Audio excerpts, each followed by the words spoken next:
Qué bueno tener en medio nuestro Pastor Miguel Terán. Qué recuerdos tenemos de los años 70, cuando usted nos pastoreó en la iglesia Dios es Amor el 70. Quisiéramos oír sus impresiones. Fue la primera iglesia que pastoreó, tenía otras experiencias en el ministerio. Cuéntenos algo acerca del tema. Es interesante, ¿no? Volver a la historia, de aquel tiempo. Nuevo creyente, pues estaba yo en la iglesia Hermón. Dios empezó a inquietarme, a hablarme.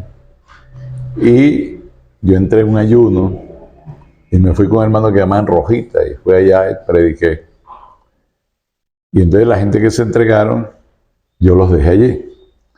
Pero pasó un año, me casé y luego encontré parte de esos hermanos ahí en la iglesia de las Acacias, que había un evento, estaban ahí.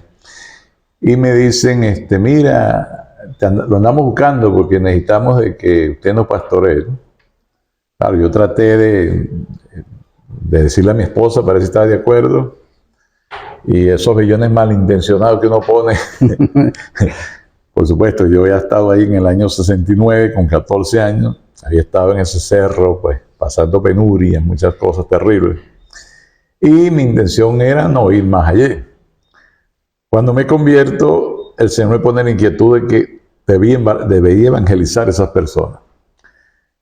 En ese momento, yo le digo a mi esposa, esta gente quiere que yo los pastoree.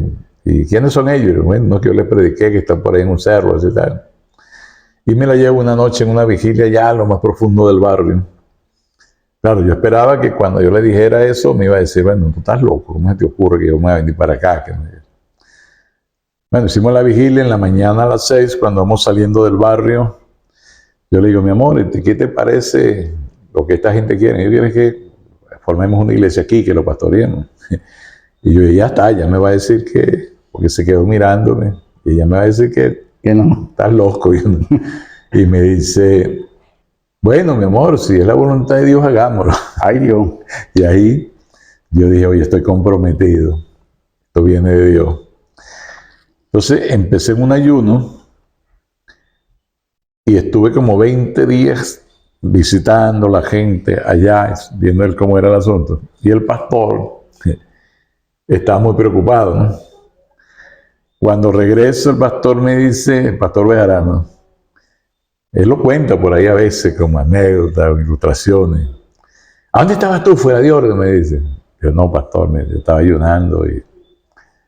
Y entonces hay una gente que fundé una iglesia ahí con ellos y quiero que usted vaya para que se encargue y sepa que un campo aquí es la iglesia, porque soy de aquí. Y él va. En ese momento ya teníamos 20 personas. Y cuando él fue, dijo, no, si así es la cosa, bueno, que se me pierdan todos los jóvenes de aquí. Si se van a perder. Para fundar iglesia. Y me van a fundar una iglesia en un mes, que no, que se pierdan. Y ahí pues empezamos, gracias a Dios, bastante difícil, pues. Yo tenía en ese tiempo una casa en Charallave. Nos vinimos, la casa toda la robaron con todo. Entonces quedamos totalmente absolutamente sin nada. Vivíamos, como dicen por ahí coloquialmente, arrimados en casa del hermano Heriberto. Hombre que gracias a Dios nos ayudó mucho, se portó de maravilla con nosotros. Realmente en esos primeros días nos sostenían, que nosotros solo estábamos dedicados allí. Y él es el que trabajaba, pues nos ayudábamos, vivíamos en su casa. Ahí tuvimos pues esos primeros años, un primer año bien difícil. No teníamos ingresos económicos, era muy poco la ayuda que nos daban de la iglesia madre. Y a veces teníamos que subir a pie ese cerro, de la calle 2 allá arriba. Y el hermano vivía por aquí en San Andrés, en San Luis arriba al final. Cerca de la torre. Y los GIS trabajan como hasta las 8, los cultos se prolongaban hasta las 9:30 y tal, y bajamos, era a pie por ahí, pues, por ese cerro. Ya mi esposa embarazada. Ay. Y bajamos por ahí, pues, hasta... Y tuvimos experiencias, pues, tremendas, duras, difíciles. Uno paga el noviciado, ¿no? Empezando, porque uno no sabe cómo es y en la práctica va aprendiendo. Entonces, una noche salimos del culto, me dicen, María, que le está doliendo una muela, que no sé qué, que tal. Vamos allá, para que oramos por ella, para que el Señor la sane. Ah, el papá estaba borracho. Y nos agarró y nos dejaba salir, nos dejaba venir. Cuando salimos de esa casa eran las 12 de la noche. Cuando vamos por ese sector, como es Las Marías, claro, yo había estado en ese mundo, conocía bien cómo eran las cosas por ahí. Yo oigo que me hacen y volteo y veo un muchacho que viene. Y yo dije dentro de mí, oye, esto está fuerte. Y clamé al Señor, le dije, bueno, Señor, yo voy en tus manos, yo vengo de hacer tu obra. Y luego volteo y veo 3. Cuando llegamos a un sitio que es bajando, que ya no hay casa, no hay nada, la calle así de tierra, me acuerdo, ellos dicen, se acercan y dicen, quieto ahí, alto ahí, levanten las manos que queremos plata. Y yo no sé, pero yo me quedé mirándolo. Dos tenían ametralladora, la traquearon, ¡tá! Y el que tenía la 9 me la puso en la cabeza y me dice, y yo le digo, ¿qué quieren ustedes? No, que plata. Ustedes escogieron las personas equivocadas porque nosotros somos hijos de Dios. Y él baja la pistola y mira al otro, no lo que tiene la ametralladora, y le hace señas y el otro le dice, ¿qué dice usted? Que somos hijos de Dios. Oye, pero bueno, ¿para qué nos metimos con esta gente? Que no sé qué. Claro, yo cuando los vi ese nerviosismo, dije, bueno, ahora es el momento mío, ahora me toca a mí. Y empecé a decirle, mire, este es un momento peligroso para ustedes. Si viene la policía en este momento de enfrentamiento, ustedes se mueren, parten de este mundo, se van para el infierno. Ustedes tienen que buscar a Jesucristo, tienen que dejar esta vida de maldad, de pecado. Bueno, ahí me descargué, le di la palabra, nos dejaron y bueno, gracias a Dios seguimos. Lo terrible de esto es que 2 años después, hay un hermano que iba a predicar al retén de Katia en Los Flores. Y él me dice, oye chico, te voy a dar un testimonio. Tú sabes que vi unos tipos y me contaron que una noche un pastor y un hermano que iba con Heriberto. Y ellos le iban a quitar a la esposa para llevársela, hacer con ellos lo que quisieran. Y cuando él le dijo que eran hijos de Dios, le decía el muchacho, no, contándole al hermano, que le dio una tembladera en las piernas. Y le decía, bueno, y todavía una semana después, mire, yo me acordaba y me temblaban las piernas. Nosotros nos asustamos, él nos habló y tal.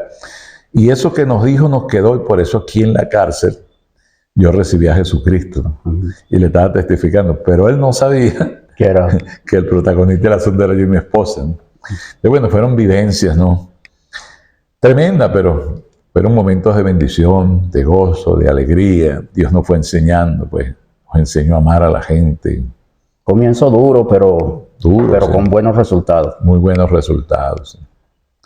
Estando ahí, pues fue mi noviciado, el Señor me preparó y de ahí, pues increíblemente, de ahí fue que salimos a hacer el trabajo en el este de Caracas. Por primera vez, la gente allá no...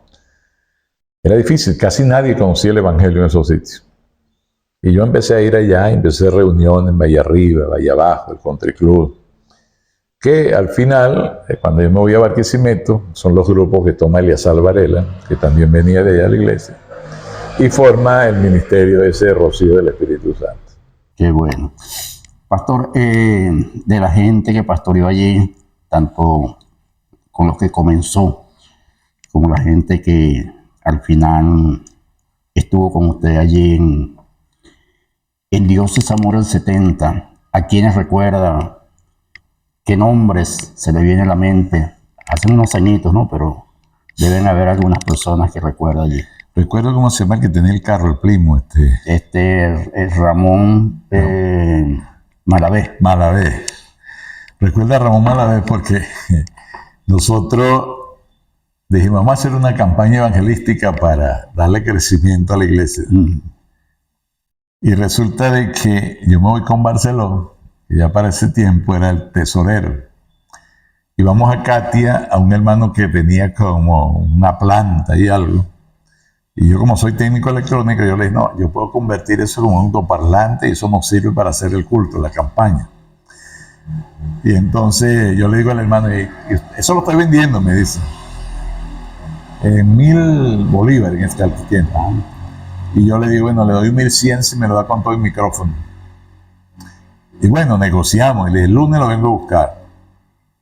Cuando llegamos, que salimos de allá, me dice Barceló, Barceló habla un poco así, ¿y los reales, hermano? Y tú no lo tienes, pues. No, yo tengo son 50 olivas en el tesoro. 50 olivas. Entonces, yo le digo, no, Barceló, crea que por fe, ya nos comprometimos. Le digo. Bueno, llegó el domingo en la iglesia y yo le digo a los hermanos, bueno, hermano, necesitamos recoger una ofrenda aquí hoy de 1000 bolívares, porque estamos comprometidos. Yo no sé si los hermanos asustados porque dijeron el pastor se volvió loco, pero cayó la gloria, la bendición. La gente empezó a orar ahí. Y de pronto, cuando baja pues la atmósfera, y dice, bueno, vamos a recoger la ofrenda, pues, y pasa llorando Ramón Malavé. Y me dice, unos días antes me dice, hermano, ore por mí porque estoy necesitado, mire, estamos pasando trabajo, mi familia, hace tiempo que no tengo trabajo, yo soy albañil, pero estoy en una situación muy mala. Y ese día él pasa llorando y me dice, no recojo ofrenda, pastor. Yo le voy a dar los 1100 bolívares porque acabo de hacer un contrato en el hospital anticanceroso para hacer una construcción. El contrato es de tanto, yo lo voy a dar para el Señor. Santo Dios. El lunes, Dios mediante, estábamos buscando el sonido y teníamos que montar la campaña la próxima semana. Esa era la experiencia, ¿no? De lo que era, oye, trabajar por fe. Sí, Señor. Y veía pues la mano del Señor. Recuerdo también a Barceló, que sabe que teníamos el local pequeñito, ¿no? Que precisamente ese local fue una vez que estaba predicando Rafael, que nos desbarataron una piedra. Y Rafael decía, no temáis, manada pequeña. Yo creo que era el que estaba más asustado. Eso era piedra, pero una lluvia. Entonces, compramos la casa abajo. Y yo le digo, bueno, vamos a agrandar esto para hacerlo un poco acá. Y me voy a buscar una madera y cuando vengo Barceló tenía todo en el suelo. Digo, Roberto, ¿pero qué hiciste? Tú no ves que no tenemos los recursos. Usted ha enseñado que hay que vivir por fe, que Jehová proveerá. Oye, ya había hecho los huecos y claro, puesto los palos a una distancia. Y bueno, yo tuve que irme ese día para conseguir unos hermanos, que un aserradero por allá de las mallas, de las conchas de madera y unas cosas, y forramos. Lo cierto fue que hicimos, que fue la iglesia cuando... La que estaba al frente del primer local. Al frente del primer local. La verdad que pues Dios me enseñó allí lo que es vivir por fe, lo que es creerle a Dios. Y ver pues la mano de Dios, cómo Dios se movía ahí en toda esa situación. Recuerdo pues a Luis, a Edesia, a María Hurtado, Matilde, la hermana que era creo que la mamá de Luis, Nice, algo así. Inés Chávez. Inés Chávez, estaba también Narcisa, Barceló, Pina, María Pina, María el esposo, Pina, el papá de ella, Fran. Eso es lo que más o menos me dieron. Sí. Al recuerdo, porque eran los más cercanos. La hermana Burgos, que vivía en la subida. Sí. Sí. Bueno, fueron de verdad tiempos de comienzo y tiempos difíciles, porque la subida allí todavía no habían hecho escalera de cemento. La gente se venía rodando desde la parte de arriba hasta casi cerca de la iglesia. Sí. Bueno, imagínate que ya cuando era como el cuarto año que yo estaba, el pastor me dijo, tienes que salir y vamos a buscar quién se encarga porque te necesito para otras funciones. Y llevamos un hermano que decía que era egresado de no sé qué cosa, lo fue a buscar por ahí por el paraíso. Y lo llevé, el día que él estuvo en la iglesia, predicó, cuando íbamos bajando, estaba un tipo tirado con una pistola así, ¿qué es eso? No, eso es un malandro aquí. Eso es normal. Sí, entonces, ya cuando subimos me dijo, oye hermano, lo que pasa es que yo podré venir a los domingos en el día nada más. Porque uno arriba con una pelea, otro con un cuchillo en la mano. Y claro, era difícil, no era fácil. No era fácil. Estuvimos de verdad retados. Fueron momentos duros, pero había un estado de consagración fuerte. El ayuno, la oración, la búsqueda de Dios. Porque sabía pues que estábamos en un ambiente que se necesitaba estar agarrado fuerte del Señor. Estando, creo que ya en el segundo local fue que fueron hacia Trujillo, ¿no? Por allí a Pampán. Del segundo local, estábamos con Heriberto y Segundo Hurtado, que imitaban a los voceros de Cristo. Imitaban a los voceros de Cristo. Lo hacía muy, muy bueno, por cierto. Entonces nos entró la fiebre del evangelismo. Queremos extendernos, ¿verdad? Y fuimos a Pampán, formamos un equipo que se llamaba, por cierto, Dios es Amor, equipo evangelístico de Amor. Y fuimos a Pampán porque mi hermano llamado Chávez me dijo que había tenido una visión y que había visto una hermana que estaba postrada en una cama, que no se levantaba, pero que yo había ido, habíamos ido a una actividad evangelística y que el Señor lo había sanado. Y le mostró, el sitio es Trujillo. Entonces él dijo Trujillo y luego Pampán. Lo cierto es que él averigua y luego me dice, vamos allá, hermano, exactamente como tuvo el sueño. Llegamos, estaba la hermana así, oramos por ella, que era la hermana Concha, que se llamaba. El Señor la sana y sale la idea de hacer una campaña, una cruzada evangelística. Buscamos un terreno sin financiamiento, sin nada, vino por fe. Y ya Chávez tenía unos rollos esos grandes que pasaban las películas. Entonces nosotros formamos un ministerio evangelístico, Raimundo y Segundo cantaban, pasamos la película, le ofrecíamos la película a la gente, pero primero dábamos el mensaje. Y agarramos un terreno en Pampán, pues Dios hizo maravillas. Se convirtió gente, Dios sanó gente de cánceres, de tumores, de hernias, de cosas. Recuerdo que había un muchacho que luego fue un pastor muy excelente, llamado Francisco.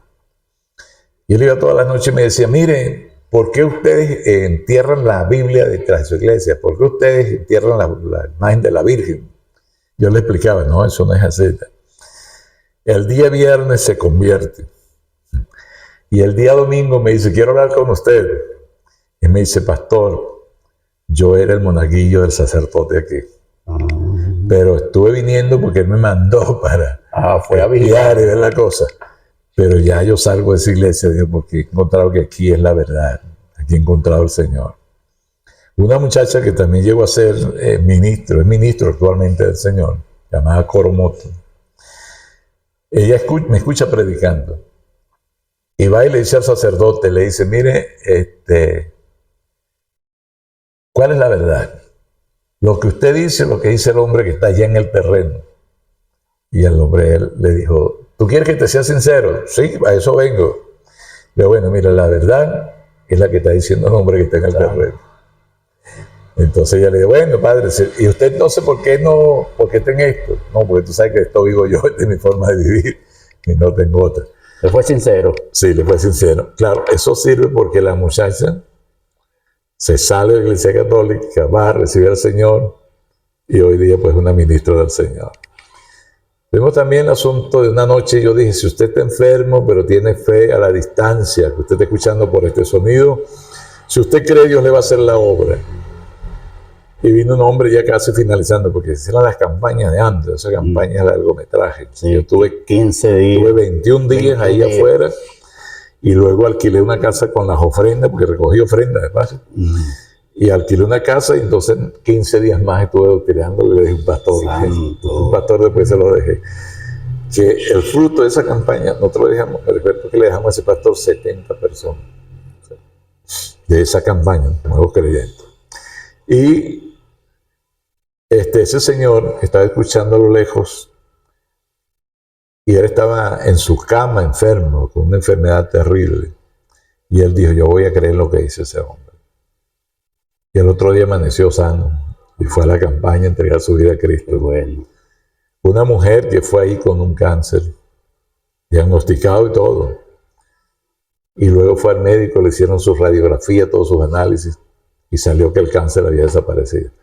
O sea, fue algo tremendo. Eso estoy hablando del año, creo que 1977, por ahí. 77.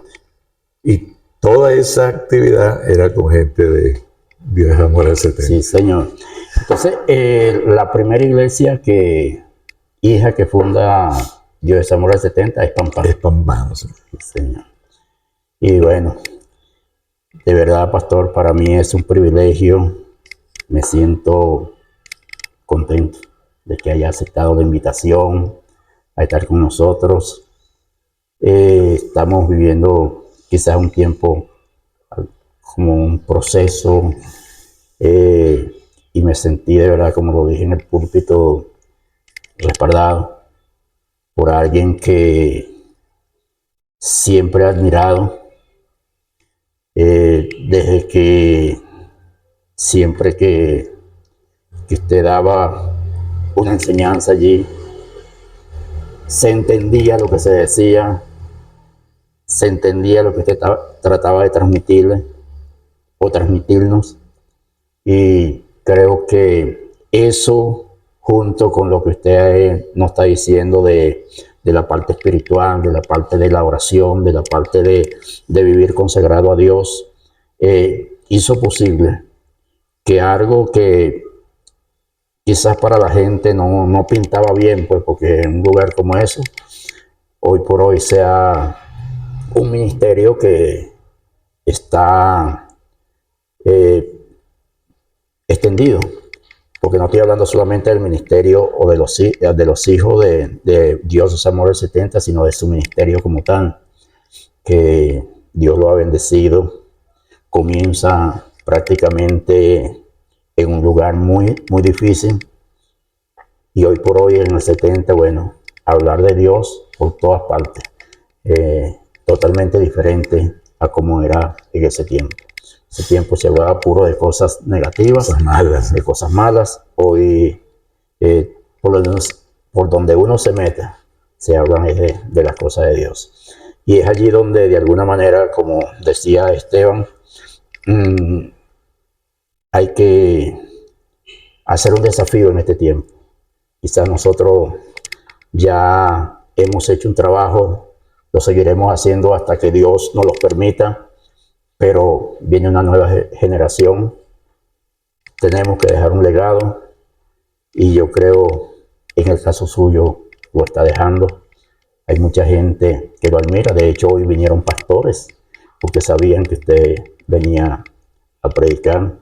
Pastores que no son de la organización, pastores que están en otros lugares, sabían que usted iba a predicar y vinieron el día de hoy, porque ese legado se ha estado dejando, y de verdad es un placer tenerle y oír esas experiencias, porque precisamente esta iglesia se funda de allá arriba, del 70, y se funda también bajo la premisa de un milagro de una mujer que tenía cáncer y Dios la sanó. Y a partir de ese milagro es que se comienzan a hacer los cultos en la parte de acá de San Luis, por allí precisamente donde usted vivía, donde vivía Heriberto, y allí comienza esta congregación que era Dios es amor en San Luis. San Luis se le decía porque estaba muy en la parte de allá, y después Callapure. Entonces, a veces uno piensa que lo que está haciendo no va a repercutir mucho. Sin embargo, mire lo que ha hecho, las bendiciones que han traído, el ponerse en las manos de Dios y decir: Señor, aquí estoy, para allá arriba, para allá abajo, para donde sea, pero donde Dios me mande. Y si Dios va con nosotros, vamos a ver resultados. Sí, realmente fuimos allá obedeciéndole a Dios y tratando pues de hacer su voluntad. Luego, cuando salimos del 70, salí con mucho dolor. No quería salir. Yo sé. Salí por obedecer a la voz de mi pastor. Y de ahí pues he aprendido que el obedecer trae buenos resultados. Decía un hermano, ¿no? El que obedece nunca se equivoca. Nunca se equivoca. Nunca se equivoca. Porque puede ser que se equivoque el que te dé la orden, pero tú no te equivocas porque lo obedeces. Porque está obedeciendo. Y yo salgo y me dolió bastante. Yo le decía a mi esposa, oye, pero, o sea, era mi primera iglesia, era como algo que había como dado a luz. en mis entrañas. Sí. Amaba de verdad profundamente a la gente. Y luego de ahí yo salgo, empiezo a hacer evangelismo por todos lados. Y voy pasando un día por la autopista del kilómetro 14 y 15, por Tejería. Yo oigo la voz del Señor que me dice, vas a pastorear allá. Y yo, Señor, pero me sacaste de allá y no me vas a decir que voy a meter en este cerro allá arriba. Porque sabes que la iglesia está en un cerro allá arriba. Sí. Y pasaron un tiempo. Y un día vengo hermano a predicar. Y me dice, Tirso, necesitamos que el domingo nos ayude. Que vayas a predicar allá a Las Peñitas. Luego que predique, te vas a quedar reunido con la directiva. Y yo, pastor, ¿pero qué vas a hacer con la directiva? No, lo vas a entretener y le vas a hablar con ellos hasta que nosotros lleguemos, que nosotros vamos a resolver el problema con el pastor. La iglesia tenía 21 miembros. Tenía más, pero estaba habiendo una deserción. Le quedan 21 y le hacen un voto de confianza. Pero el pastor saca 11 a favor y 10 en contra. Pero había votado la esposa de él. Entonces la directiva del mundo decía, esa iglesia está dividida, se va a terminar, se sigue así, el pastor ya no cuadra. Pero el pastor le decía, yo no salgo, Dios me tiene acá. Bueno, yo voy, total que lo convencieron. Y llegan allá los directivos como a las 3:30, 4 de la tarde. Y yo no encontraba qué decirle a esa gente. ¿Cómo los entretengo más? Y me dice el pastor Tirso, bueno, necesitamos que te quedes aquí por unos 6 meses. Pastor, pero no, necesitamos que te quedes. Bueno, yo me quedo con las 20 personas, 6 se van bravos porque le habían quitado su pastor, y me quedan 14. Entonces, con 14 empiezo en La Peñita. Ahí empezamos a trabajar, y gracias a Dios, a los 6, 7 meses bajamos la iglesia hacia abajo, que ahora está en la autopista. Sí. De una forma milagrosa también. Había que construir y construir rápido porque no estaba permitido construir. Así que ahí trabajamos una semana, día y noche. Y un milagro, porque una noche llegó la guardia y nosotros montados arriba echando plata banda y los tipos, no sé, yo dije, Señor, bueno, si tú no nos cubres aquí, hasta aquí llegamos. No nos vieron, no pasó. Ahí yo me llevé a Ezequiel Ávila para que estuviera conmigo ayudándome. Que era compastor conmigo allá en Enún, en La Peñita. Esa no la sabía. Ayer estuvo conmigo desde el segundo año, estuvo acompañando casi hasta el penúltimo año, que después se vino, estuvo conmigo como 3 años acompañando. Y pues, yo lo tenía así como pastor asistente. Y ahí pues empezamos a hacer la obra del Señor, llegamos más o menos unas 80 personas. Y viene el pastor nuevamente y me dice, tienes que salir de aquí. Ay, Dios. Ya aquí no vas a hacer más nada, ya tú hiciste lo que ibas a hacer aquí. Y me puso una ilustración, me dice, mira, si tú agarras un carro con un motor de 8 cilindros, le metes una caja de 4, vas a reventar el motor. Y si le metes un motor de 8 cilindros, una caja de 4 la revienta. Hay iglesias 4 cilindros con pastores 8 cilindros. Y hay pastores 4 cilindros. Y me dijo, tú tienes que, por tu futuro, por tu ministerio. Voy a una iglesia, pues el candidato no se dio, porque el presbítero tenía otra persona, era por cuestión de jerarquía, yo quería un reverendo, yo era licenciado. Ay. Luego voy a otra, y el superintendente tenía un familiar que quería meter, y yo dije, no, yo no, si yo me lanzo, gano la elección, pero yo no quiero tener aquí inconveniente con una autoridad esta. Y entonces yo opté por otra vez meterme de lleno a hacer evangelismo. La iglesia no me dijo, mire pastor, no le vamos a impedir que desarrolle su labor evangelística, usted puede estar 15 días con nosotros y 15 días salga a predicar. Ese era el convenio que me tenía. Y yo estaba haciendo eso. En el transcurso de esos 6 años, me dice el pastor, ve a Barquisimeto porque hay una iglesia ahí con un problema y tal, a ver qué puedes hacer. Y yo dije, nada, es arreglar el asunto, después como siempre, vuelvo para atrás. Pero llegué allá, prediqué esa noche, me meten, Entonces los directivos están allí, una hermana me dice, ¿cuánto quiere usted ganar? La pregunta.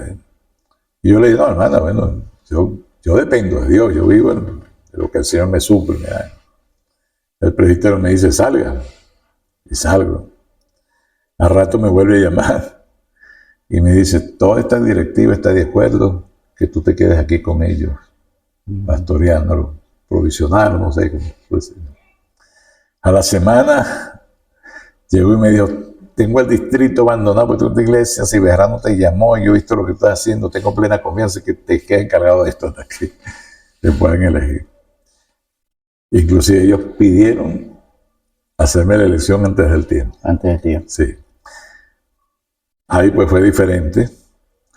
Sin embargo, yo tenía armado toda esta cuestión de estadio en Valles del Tuy, por acá, por allá, por todos lados. Y no quería, pues yo dije, ya, no tengo la idea de pastorear. Inclusive Carlos Contreras, estos que están conmigo, un equipo y tal, me dijo, oye, pero pastor, eso parece que fuera una trampa del enemigo, porque mira todo lo que tenemos armado y ahora tú te vas y está el este, porque estamos ya empezando con lo del este. Pero yo sentí que Dios me llamaba allá. Y yo le digo al Señor, cuando llego a Barquisimeto, le digo, Señor, necesito que tú me confirmes si realmente yo tengo que venirme para acá. Y oro. Y en la mañana, a las 6 de la mañana, me llega un hermano llamado Delfín Peña, que era diácono de la iglesia. Y me dice, toca la puerta.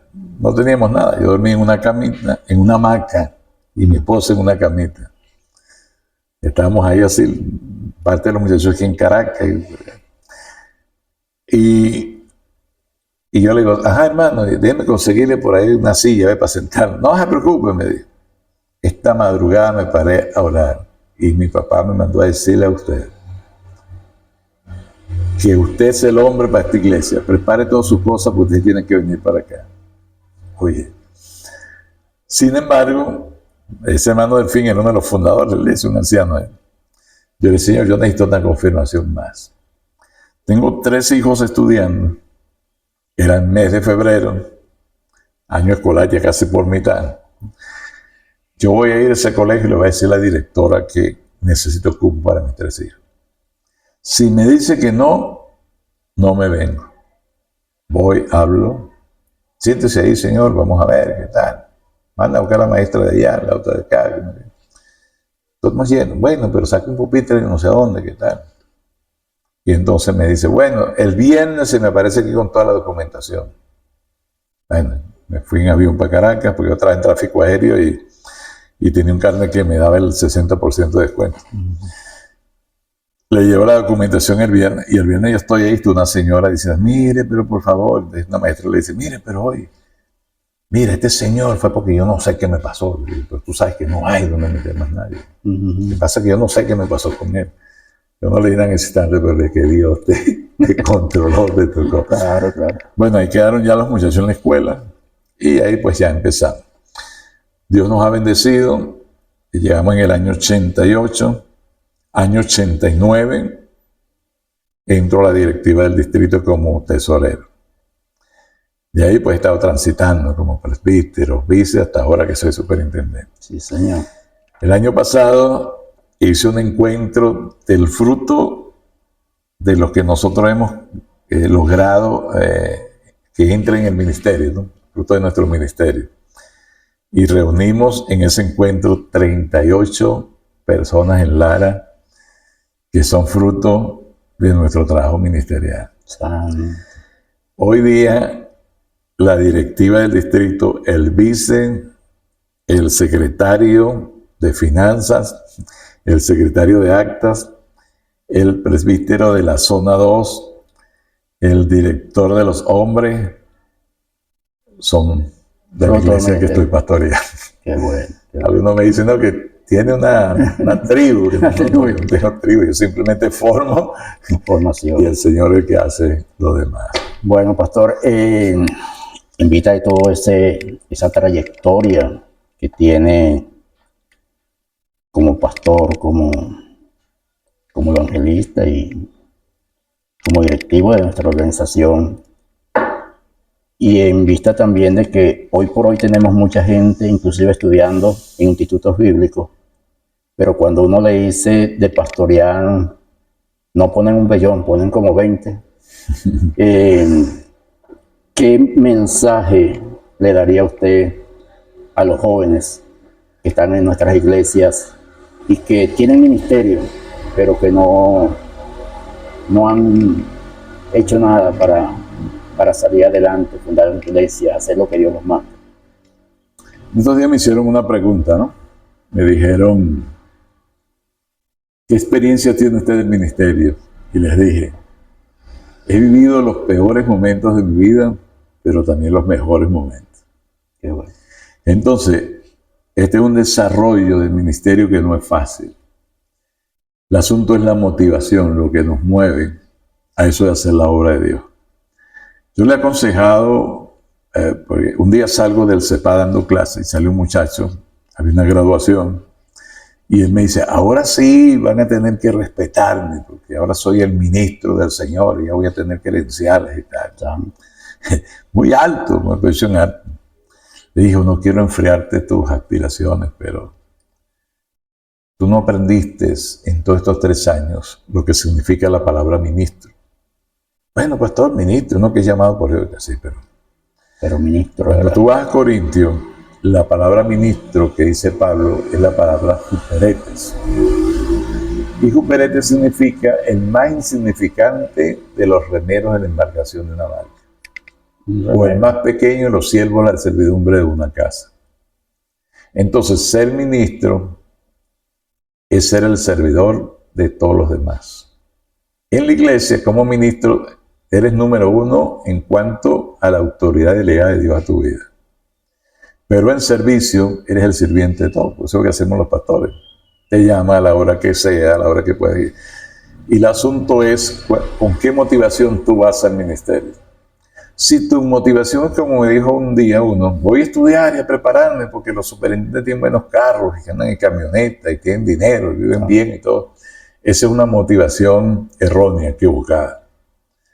La motivación debe ser servirle a Dios, ganar almas para Cristo. Yo no busco el crecimiento de la iglesia por decir, tengo la iglesia más grande de Barquisimeto. No. Busco que las personas se salven, que reciban a Jesús como su Salvador. ¿Qué les recomiendo yo?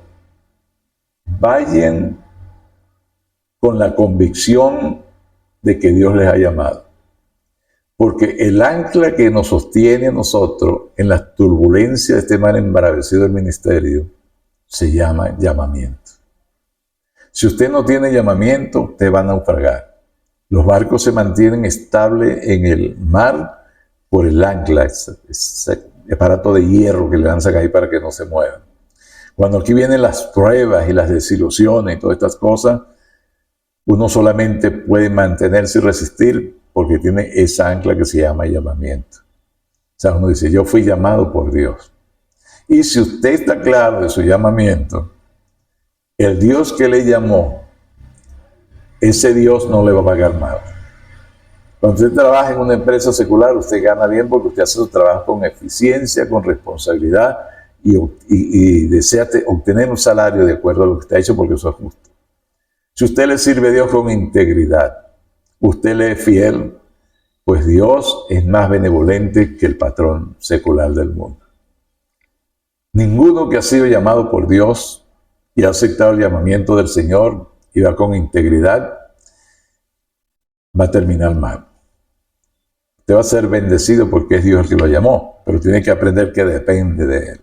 En cualquier circunstancia usted está dependiendo del Señor. Que vienen las aguas que se mueven porque no todo es color de rosa, pero tú dices, mi confianza está en el que me llamó. No me van a mover las circunstancias, no me va a mover nada. Yo estoy mirando, mi enfoque está en el que me llamó.